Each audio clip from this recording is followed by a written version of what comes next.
má rồi, nó rồi. Mẹ ôm không?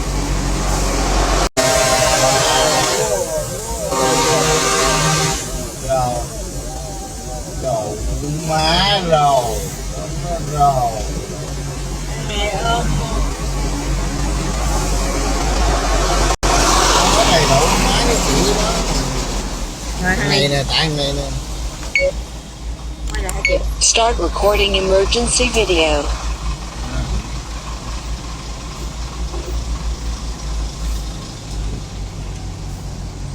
Bây giờ sao? Thằng nó có chịu không?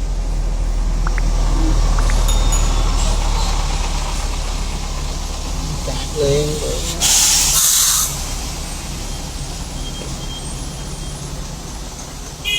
Nó nặng quá rồi.